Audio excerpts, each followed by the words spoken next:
Pairing to live stream. Oh wait, they lost. They lost to Western Carolina. Was that Cliff Ellis's last game? Might have been. That's kind of a weird. I'm gonna have to check on that because if that's true, that's a cool connection. Got it. All right, we're live, right? Yep. All right, sweet. I'm gonna I'll blast this out while you get everything started. Cool. And if you try to keep an eye on the live comments if you can. I'll try as well, Yeah, but yeah, yeah. Well, you if you pull up the stats, yeah. I'll get to YouTube on mine. All right, we are Actually, I'll keep live, the chat up. everybody. You're seeing behind the scenes look at the pod, what makes the pod work. So we're about to start recording for the podcast episode, and hope some folks can join us. We're a day late, but a lot of good things to talk about from Auburn's demolition of Indiana. So, all right, you ready, Ben? Let's get into it, baby. Have to in honor of Jackson, 28-point victory. Okay, he likes the how much the ready 3, 2. All right, everybody, we are back. The Jungle Auburn Basketball Podcast. I'm Matt Donaldson, your host, with Ben Young, who is the most consistent voice on this podcast this year so far. We I get to told talk. Jackson last year. It's my podcast now. It's your podcast now. We get to talk about a huge win over Indiana in Atlanta. Really needed for this team on a lot of levels. Auburn beat Indiana 104-76, a 28-point beatdown.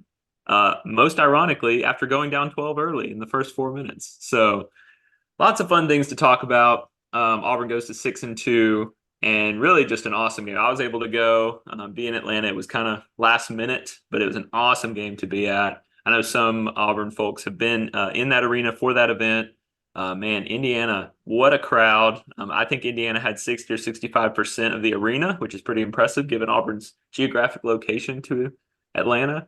And man, early, Indiana hit 4 threes in the first 3 minutes, and they only make three a game. And that's when, as an Auburn fan, if you're like me, you're like, oh, this game is not starting out well. It's not looking good. But then your Auburn Tigers reeled off a 42-12 run to close the first half. I don't think I've Just ever bonkers. seen that. I mean, I'm trying to think of a college D1 or an NBA game that I've ever seen a 30-point swing in one half, which is Auburn went from down 12 to up 18 at halftime. Lots to get into. Ben, opening thoughts on a beatdown of, not a great Indiana team, but a team that should be competing for, they're 2-0 in the Big Ten, and they'll probably be competing for an NCAA tournament berth. Once again, Auburn continues to fill the graveyard of blue bloods as we wreck our way through the NCAA's historic teams and programs. Indiana is not maybe a perennial powerhouse quite like they used to be, but they've still got a lot of cachet. We build this as a matchup of five-star recruits because going into this game, Indiana had recruited one of its first five stars in a few years, Mackenzie Mbako, and we, of course, were starting at point guard, five-star Aiden Holloway. And the question was going to be, Aiden was in a shooting slump. Auburn as a team was on a downtrend for three-point shooting going into this game. Could they find a way to right the ship? And boy, howdy, did they. We finished 14 of 29 from three. That's good for 48.3%. We shot 35 of 72 from the floor. So again, very nearly 50% from the floor. But Matt, you're going to already know my favorite stat of all. Yes, give it to us, Ben. Speak it into existence. We were 20 of 23 from the free throw line. Oh, and Matt, And you want to talk about the meat of that run? There were some moments, 2 or 3 minute stretches where all of our points came from the charity stripe, and it came from guys not missing their free throws, and it kept that continuity of scoring going. And in my mind, that's how we flipped the game. Absolutely. Honestly, I would not have said that, but I rewatched the first half this afternoon on TV after being there in person. And you're right. We were attacking downhill, getting fouled, getting in the bonus early, and then making our free throws. You really just have a problem with Jalen Williams, who missed all three of our team's free throws. Everybody else, perfect from the line. So that was a huge, huge story. It wasn't, honestly, upon looking at that 42-12 run, this sounds crazy, Ben, but it's not like we hit every open shot. It's not like No, we really didn't. yeah. So the free throws were huge. I'm glad you pointed that out. Yeah, Aiden came out and he hit a couple of threes early, which was obviously huge. It's been a long time since he's seen the shots fall consistently, but we had a couple of minutes there where Aiden was getting clean looks, similar setup, and was not making the shot, which is brutal for his confidence, the whole team's confidence in their 3 point shot. But they kept with it, and once the 3 pointers stopped falling as consistently, they started attacking. Jalen did break my heart, missing our three free throws and keeping us from that perfect game.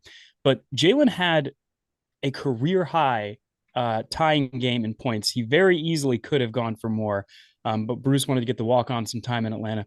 Jalen Williams finished the night 8 for 14 from the floor, 2 of 4 from 3 point, with 24 points, 6 rebounds, 7 assists, and 0 turnovers. Is Jalen our MVP tonight? No, but not from a lack of trying. So we can talk about Jalen real quick here. The, some people were saying, oh, well, Jalen got a lot of, points in the second half where the game wasn't really, it was already we had already determined who was going to win basically. But really, uh, I texted y'all at halftime in the first half, Jalen had 10, 6, and 5, or 10, 5, and 6 rebounds and assists. He was doing everything in that first half. He was our leading rebounder. I don't know if he was our leading scorer at the half, probably not, but double-digit points in the first half. He did so many, like, if you've listened to this podcast, I'm going to save you from the gushing of all the things he did. But you know who hit the first shot when we're down 12? It was a step back three. Nothing was going right. Jalen hit it. There were moments where he got blocks, he got huge rebounds, he had some sick assists and passes, even some that didn't lead to a basket, but that were just beautiful. He broke the zone when they went zone in the middle of that. A lot of people were saying he looked more aggressive. I don't know about that. I tend to think Jalen's about the same, but what did change is Bruce. We talked about this last year. I think Jalen's just one of those players that you have to run sets for him. He does not, the ball does not gravitate to him. He does not demand the ball. He's a very selfless player. And you could tell early on, and even when it wasn't going well, shout out to Ryan, who couldn't join us tonight on the pod, but texting us that he was done with Jalen right before he exploded for a career game. But we were trying to get him the ball in spots for him to score. And he played a great game, but we have to talk about the guy we did choose for MVP. Oh, wait, hang on. Before we get there, yeah, you're right. Jalen led the team in assists, which is Yep. huge. Normally, we see that from our point guard, Aiden Holloway, who also finished the night with a career high 24 points, 2 assists, 1 rebound, and once again, 0 turnovers. He was 7 of 11 from the floor, so it wasn't just about the three ball, but he did finish 5 of 8 from three. Monster numbers from the 3 point. Matt, Well, is Aiden Holloway our MVP? no, but we do have to make a point there because I don't know. Did you see this? We had a third turnover by basically running out the clock at the end of the game. Two turnovers would have set the Auburn basketball school record for least amount of turnovers in a basketball game. We basically did that yesterday. I And still say they should give it to us. scored 100 plus and pushed the pace. You just don't see that. And Bruce called it beautiful basketball in his press conference afterwards. 25 assists. You and I have been gushing about the assist numbers. We're near the top of the country in that. We're sharing the ball well. The ball's moving much better than it did last year. And man, when you're putting up 20 plus assists and limiting your turnovers, look out. That's how dangerous this team could be. We forced 12 turnovers, only had 3, really 2 of our own. That is a winning formula, my friend. Okay, wait, hang on. I'm going through the box score here, and I'm seeing who it is. 50% from three, 30%, 33% from the floor. Uh, he had a great rebound. He had an assist. Our MVP is clearly Lior Berman. He did hit a shot, which was great. No, I don't think it was him. How about other guys in double figures, Ben? Denver Jones with 12, Chad Baker Mazara with 11, and either of those guys? Chad Baker Mazzara was once again a lightning rod off the bench, and the bench was really the story of this game. We had a hope facing a dominant front court from Indiana that if we ran at them hard and we kept the pace up, we could wear their starters out, and they were just not 10 men deep. And you look at your bench points here, Indiana finished with 7 points from its bench. 7 points from its bench. Want to take a guess at how many points Auburn had from its bench tonight? My stat sheet says 40. 40 points. We won the bench points 40-7. That is Bruce Pro Unbelievable. basketball. That is team basketball. And as I look down the bench here, I see one gentleman, clearly a little ball of chaos, just absolutely stuffing the stat sheet. He finished 5 of 9 from the floor, 1 of 2 from three. He hit all of his free throws, 2 rebounds, 3 assists, 1 steal, 0 turnovers, and 14 points. Matt, are we about to give a second MVP to KD Johnson? That was the vote. That was the group vote. I mean, I would, I think you can make an argument for a lot of the guys we've talked about, but it is true. And honestly, those stats don't even do it justice, right? For some of the ways that KD impacts the game. We've always talked about how unique of a player he is, how he just can do things that nobody else can do. And sometimes it doesn't go well. Well, yesterday, everything was going well. He forced 1 3 that he missed. That was a bad shot, but you know you're going to live with that. He was not only when, honestly, he didn't get as many, you mentioned 1 steal, but he was in the middle of everything. He was making good passes. He was finishing at the rim. He was getting, he came in. If I had asked you this, I wonder if I should have set this up better. But when I rewatched it today, in my mind, KD came in and like brought us back. But he didn't. He came in at 26-26 in the first half after we had clawed our way back in. Jalen and Denver came in with the backups, and they made a really good run to get back in the game. And then when KD came in, that's when we blew the doors off and forced some steals. Him and his buddy, Chad Baker Mazara, who also is a little crazy. Those two are really feed off each other, and you could see it in the arena.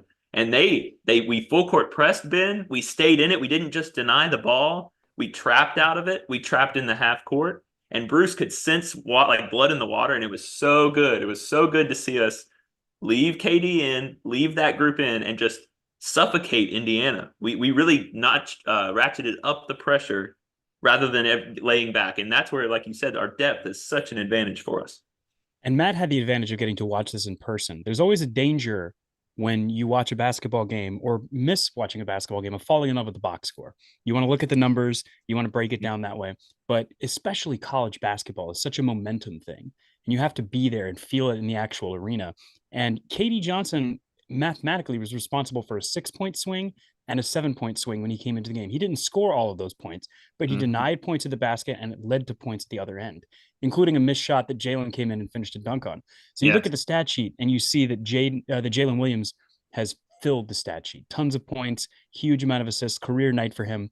But I think when you look at the impact overall and the momentum of the game and what kept Indiana at arm's length for so much of it, it was these runs and these spurts that were sparked by our little ball of chaos. Yes. And I'm glad you mentioned that because one thing I really noticed being there in person, both halves been our starters got in a hole. We were down 12 early in the first half. Second half, Indiana cut it from 18 to 11. And there were points in both of those halves where not only KD was in, all of our backups were in. And Aiden Holloway said after the game that he said, we have 10 starters. And I guarantee that's something that Bruce and the coaches are talking about. We don't have 5 starters and 5 bench guys. We have 10 starters. But all of us fans know.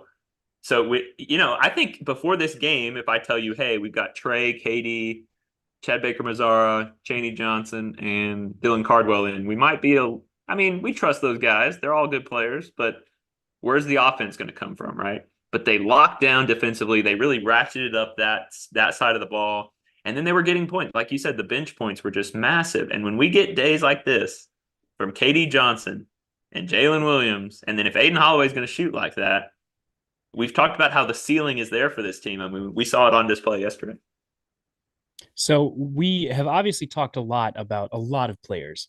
There's one player that we haven't talked about, and if you follow the basketball media, everyone was excited for this matchup of Kel'el Ware and Janai Broome. It was going to be the clash of the Titans, these big men inside, two of the premier inside players, interior players in college basketball.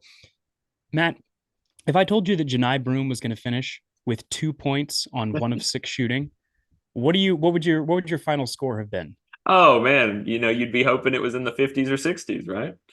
Right? You'd be hoping for a rock fight. And Yeah. Kel'el Ware, to his credit, finished with 13 points. He didn't quite lead Indiana with scoring, but he was their second leading scorer. But But he we only held made two him shots. He only made two shots. correct. He got to the line, he made his free throws, which I know you love. But we really did a great job limiting him. And I want you to keep talking about him, and then I want to talk about something Bruce did in this matchup. Well, no, that's what I was going to move to next. A lot of that was intentional. We moved around some of our defensive pieces. I think we learned a little bit from App State with how we are defending the guards versus how we're defending a strong interior, because that was always the fear against App State, was that they had a really strong front court. They had some dynamic power forwards that were going to come in. They had a strong guy off the bench. We thought we were going to get bullied inside, and we wound up getting cooked by the guards. So for a second straight game, we're going in facing a very talented front court. Talk to us about Bruce's defensive strategy this time. Well, and I thought I saw this, and it kind of freaked me out watching it there. But then he talked a lot about it in his press conference.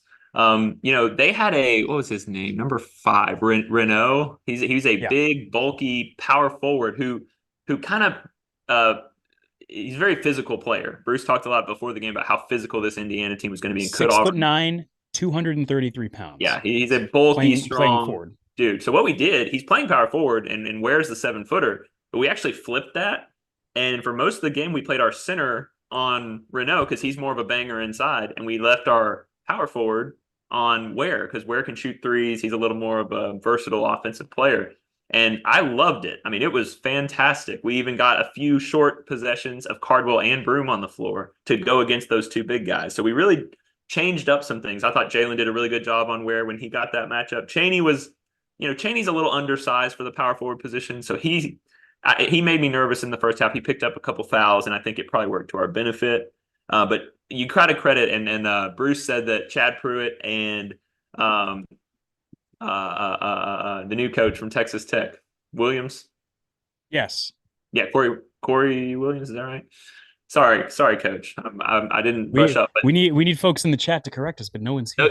those two guys had the scout, and they really did a good job. We did some really creative things, and we never panicked, right? After Indiana hits 4 threes early, we stuck to our guns, and we really put the clamps on them, not only with our press, but in the half court, we just started getting a lot of stops and doing our job, honestly, and playing good team defense. And that led to Auburn getting out and running, owning the fast break points, and really using our depth and our quickness to our advantage. And hitting the free throws to keep the defensive drought alive as you're continuing to work against this other team. And So, And what do made free throws do, Ben? It allows you to set up your press, right? mhm. So I mean, that you're right. It was just such a pivotal, not sexy part of this game was when we got to the line in the first half, when we weren't really hitting that many shots, but we were getting fouled, and you get those opportunities. Really great job by our guys of hitting those shots and stretching the lead. And shout out to Ferg with Justin Ferguson from the Auburn Opelika Observer, who continues to provide amazing stats on his Twitter feed. Mm-hmm. Auburn is currently ranked first in the nation in points off of out of bounds play and points off of fouls. So you see, once again, this is a coaching team that knows not just how to get the most out of their players, but how to get the most out of any situation. And to see us come into a game with a marquee opponent like this on a neutral court and execute the way that we've been told this team could all season is really impressive. So It, let's talk a little bit about how we went from down 12 to suddenly up by almost 30 going into the half. Matt, there seems to be this strange trend in college basketball where if you go on a run early, you just can't keep it going. Is it better to start slower? no, I don't want those 12-point deficits. Are you kidding me? That felt terrible. Um, no, I mean, I do think somebody said something today on a podcast I was listening to about. I know I listened to another podcast, so I'm sorry. You should listen to us and support the other Auburn Hoops content out there. This is actually the There you Auburn go. Observer. So we used Justin Ferguson, the Auburn Observer free episode today. They were talking about how the guys with both in that second half run and after the first 4 minutes of the game, they just weren't phased by it. They were able to bounce back. And I think I want to double down on what you said. I have always been amazed at how well we defend defensively out of bounds plays. And after a timeout, we trapped in the half court for the first time all year, and we completely bamboozled Indiana, forced another turnover. But offensively, for us to be drawing up and running our out of bounds plays this effectively at the highest clip in the country, points per possession. I mean, those are Jimmy Dykes on the telecast called them special teams, right? To use another sports terminology, it's this possession here with these little moments throughout the game that we've Or seen. it's like a corner kick in soccer. These Yes, moments are going to come where there's a stoppage in play and you actually get to set something up and call it. And everybody knows that those types of kicks are a really great time to score because everybody's frozen in time and then you can launch something. great comparison. So we didn't have to compare it to another sport. That was great. So Shout I out mean, Ryan Norman. just credit to the staff. They're really doing a good job, and I think you just being there in person, it was cool to see how much of a team effort that is. Stephen Pearl off the bench, constantly yelling defensive assignments.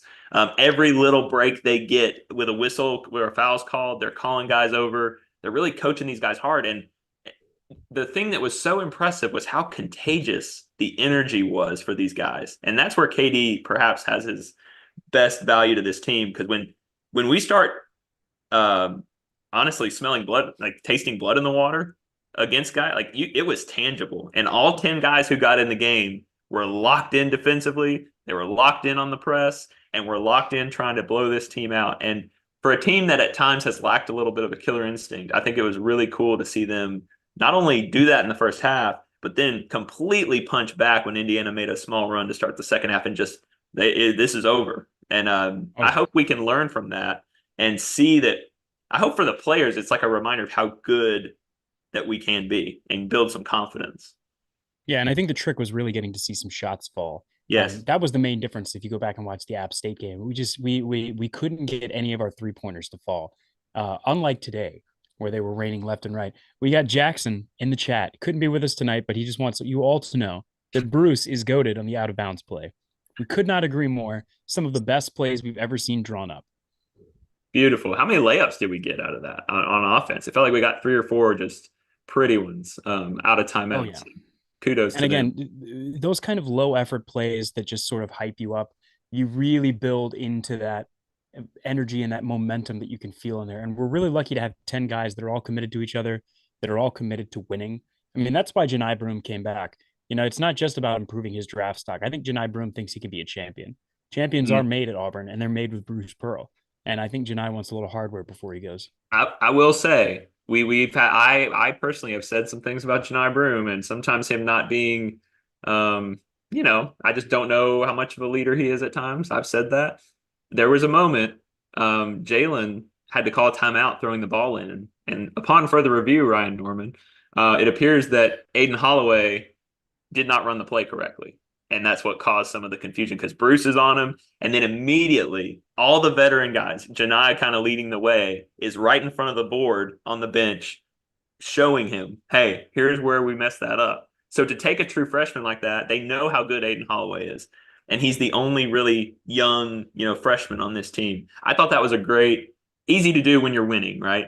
But it's a good sign that Janai Broom was ineffective. He was 1 for 6, 2 points, but he battled inside. He did his job. And how great is it for this team to see that we don't have to rely on any one guy? Like Denver played great, but he played 19 minutes because KD was just playing so well. And I think that's the true value of the depth on this team. And Jackson wants us to talk a little bit about the fouls. That was sort of a problem going against App State. It seemed like we were getting All whistles in every year. possession here. Yeah, well, all year for sure. We've been doing a lot of reach in. Our newer guys like Cheney and CBM seem like they're struggling a little bit to adjust to the pace of the game. They're getting caught with their hand in the cookie jar a little bit. This game was called pretty even. 22 personal fouls for Indiana, 21 for us. The Hoosiers did shoot 29 free throws to our 23, so a little bit of disparity there. But, some of that's earned, some of that's not earned.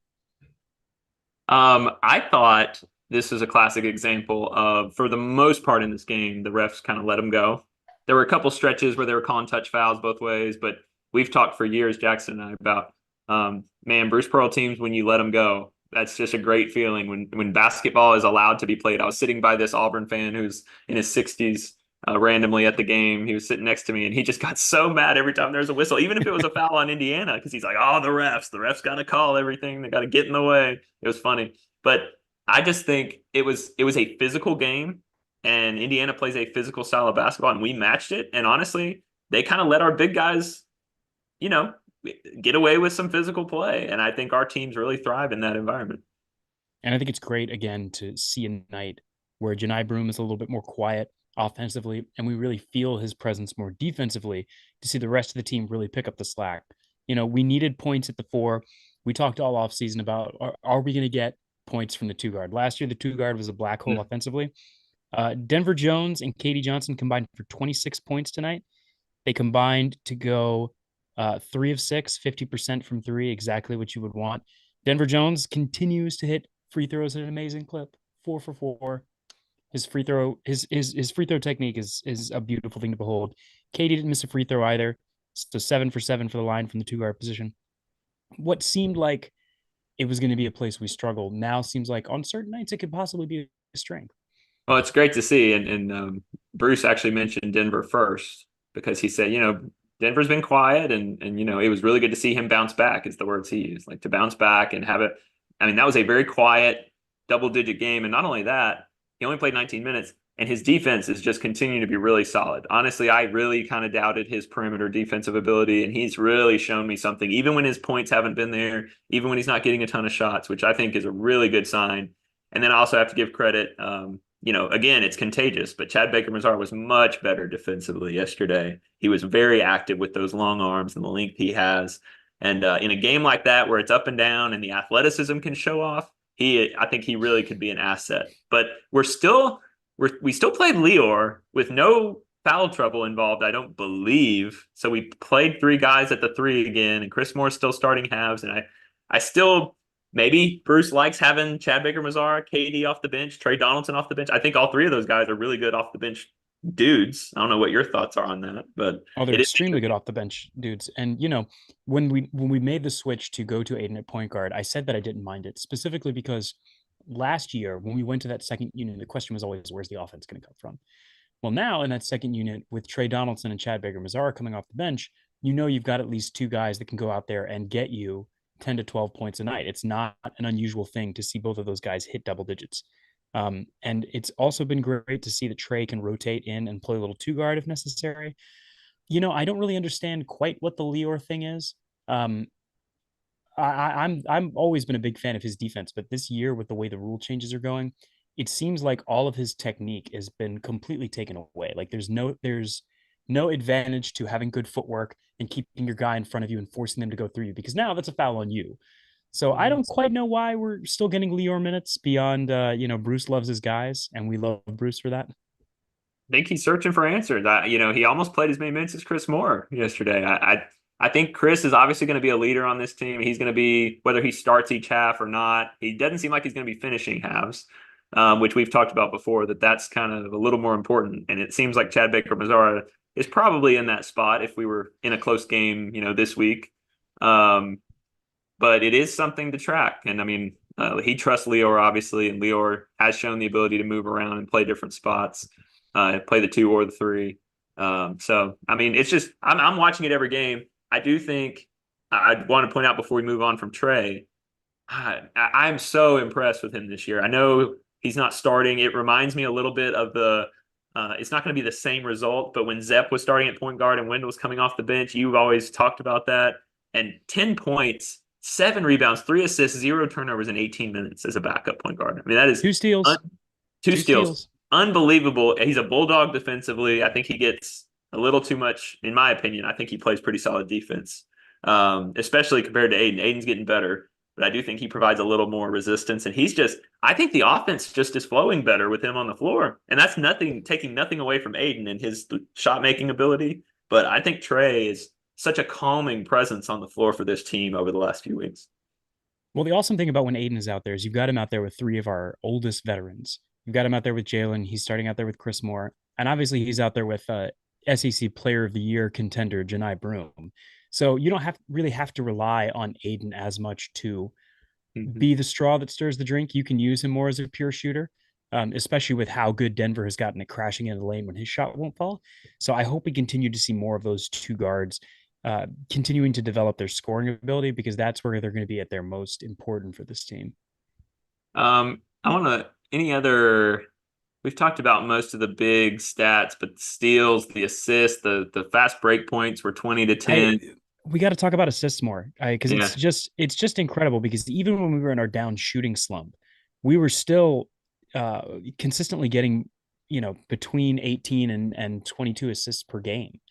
And that's such a difference from last year. We're shooting up the rankings in the way that we're assisting. We both saw a stat that we can't now find again that said we were second behind Kansas in the nation on assisted baskets, which is just incredible. especially for a Yeah. Bruce Pearl team that I feel like we don't normally think of them as a pass happy team. They're normally Yes. fast break, run and gun, and Or to me or that bodes really. some Yeah, yeah. isolation stuff too. Yeah.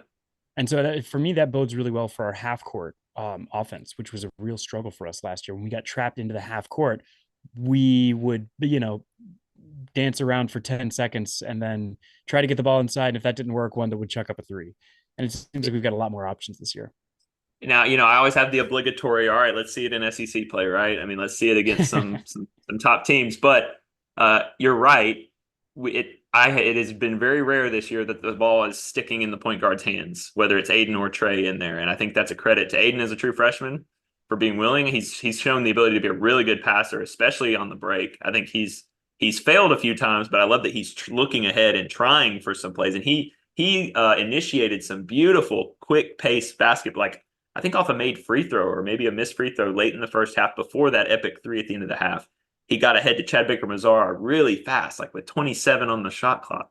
And he's attacking the rim and got fouled. I mean, there were just these little things that Aiden and Trey, quite frankly, are doing. So you got to love that. I think we've said all year the biggest concern would be perimeter defense, probably, at least for me. And, that's not really tested against this Indiana team. We've seen a couple guards light us up. I'm sure we'll have some more throughout the year, but they are making progress. And I think this is a great win, easily the best win of the year, right? Not just for who you're playing, but the way we win it on a neutral site, not at Neville.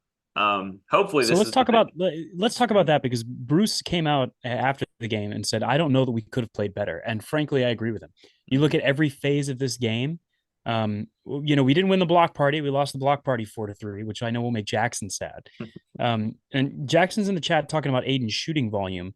I don't want to talk about that quite as much as our 3-point percentage. Obviously, I don't think 48% is sustainable season long.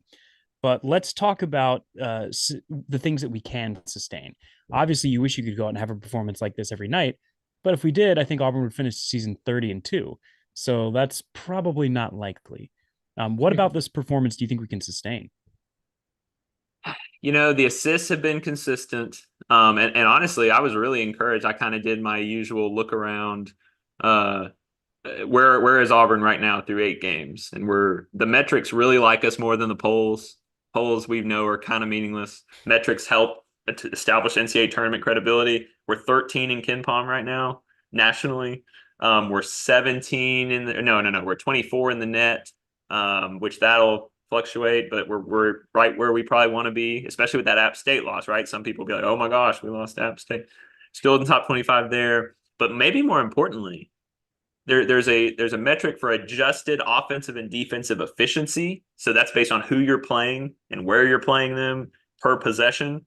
Top 20 offensively and defensively nationally right now out of 360 teams. And that list I sent to y'all is 7 or 8 teams, and they're all the teams that are national championship contenders at this point in the season. So doesn't mean we are that, but I think we're grading this team mentally on a bit of an aggressive scale because we've seen the potential of it. And then we've seen some Mhm. clunkers, which we know from watching college basketball. There's going to be some clunkers.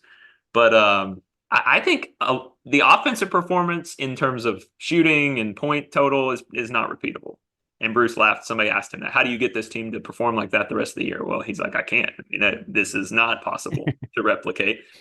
But the defensive effort and being able to not only shoot better and have a more efficient offense, which I think we've seen we can have this year.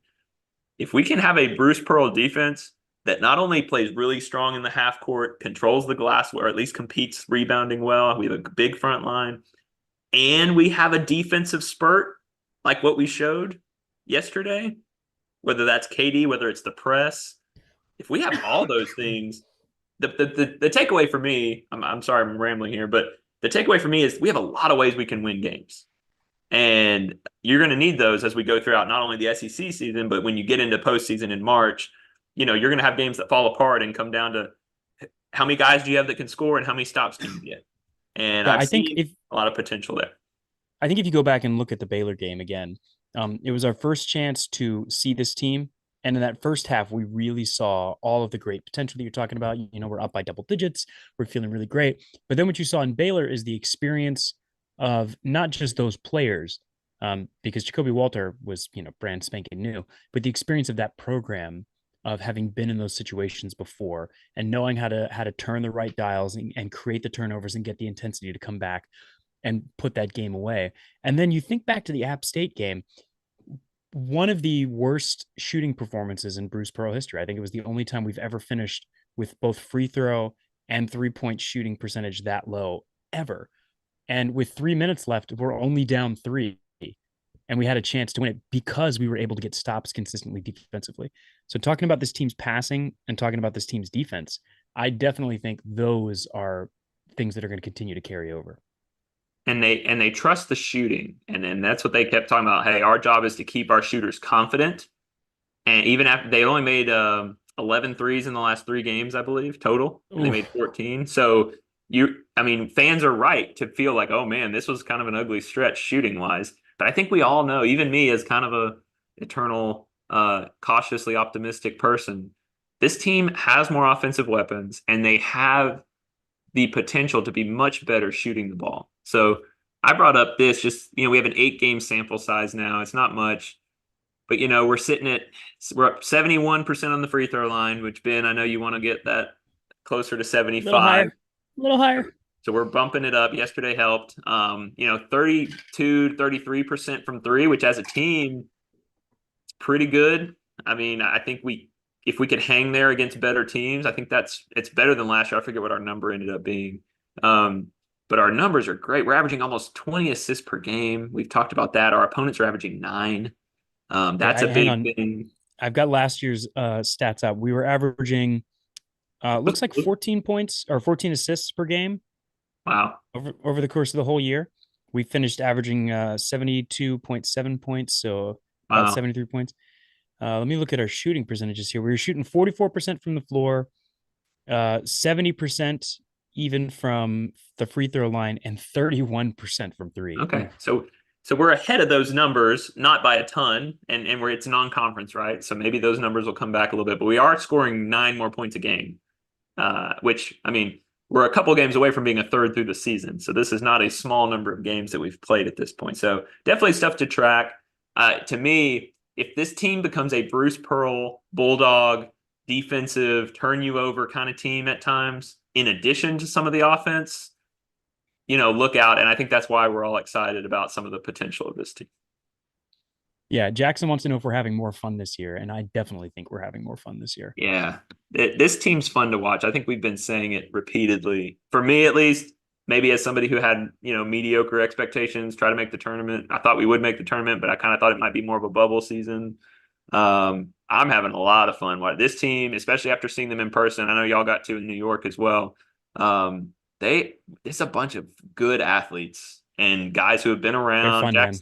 Jackson always talks about like you want to have guys for multiple years. Well, we have a lot of, I mean, Jalen's been around a long time. KD's now been around a long time. Janai now is a veteran that we've watched play. And now we have sprinkle in these, playmakers, these new guys.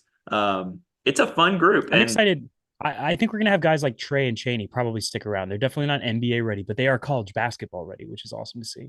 somebody said, Jimmy Dykes said, this is the first year in a while Auburn hasn't had a surefire pro on the team. And I started thinking about that. I'm like, I think he's right. Like Aiden Holloway is probably the NBA guy on this team, for sure. Because Janai, we know centers aren't valued as much in the league, and Jalen, I don't think he's going to be an NBA player.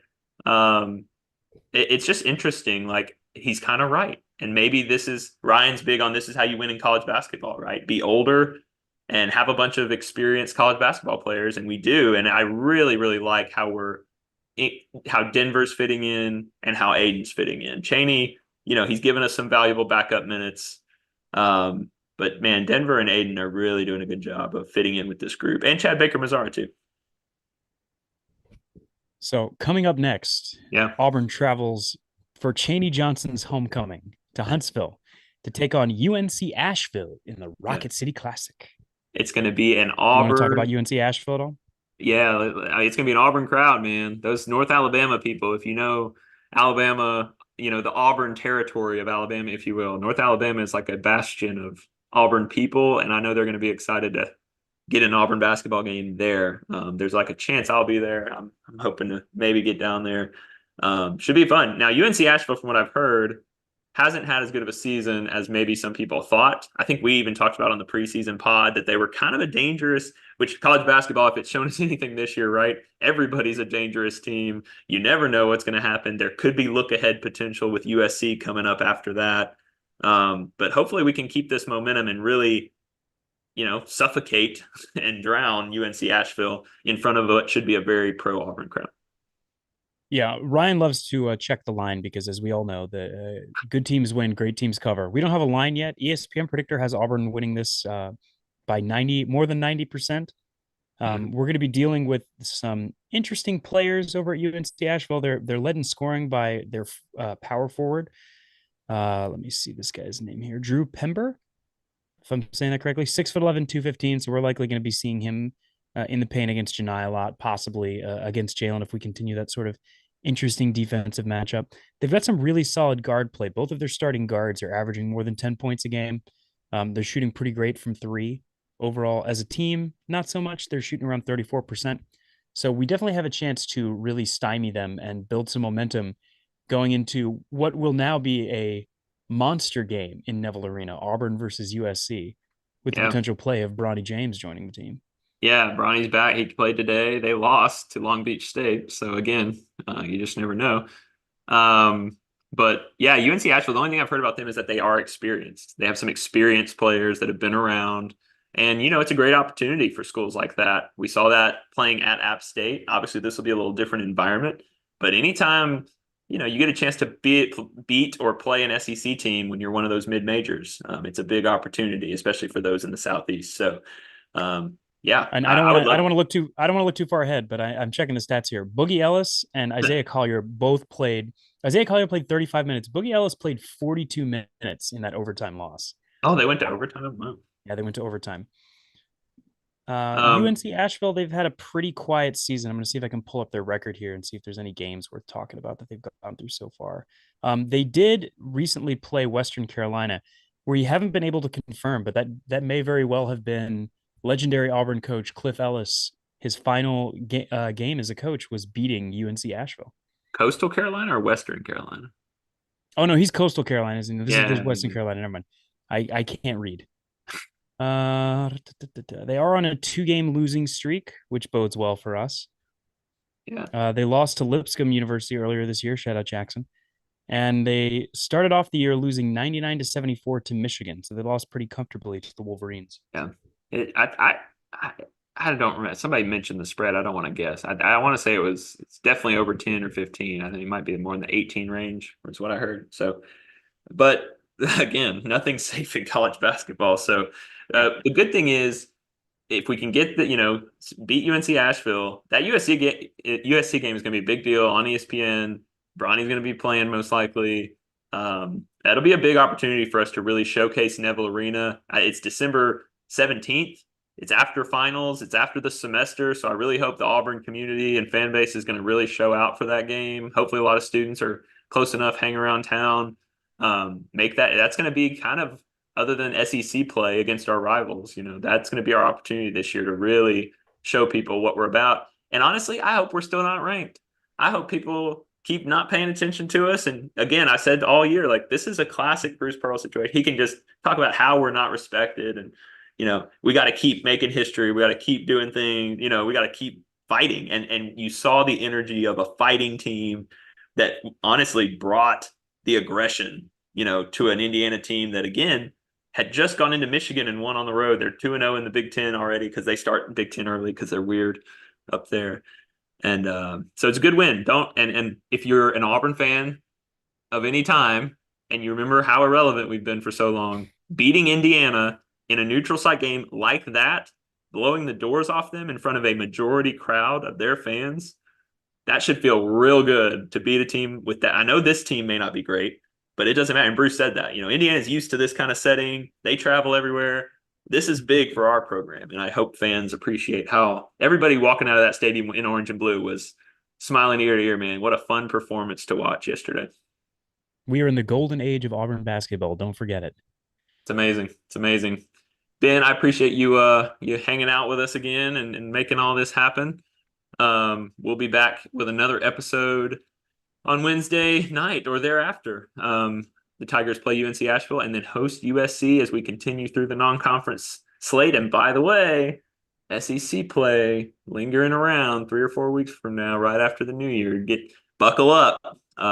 It's always such a fun SEC schedule. We'll probably have a pre-conference episode looking ahead, talking about what we've seen from this team. So be looking for that on the pod as well. Make sure you're checking us out on YouTube, subscribing, leaving any comments you can on the pod episodes or the YouTube live Yeah, videos. follow us on social media. The goal this year was to go live after every game, but life happens.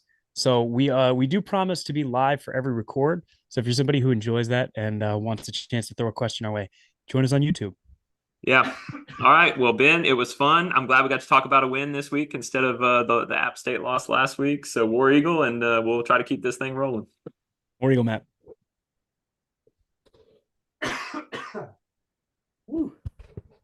I hope that last cough made it in.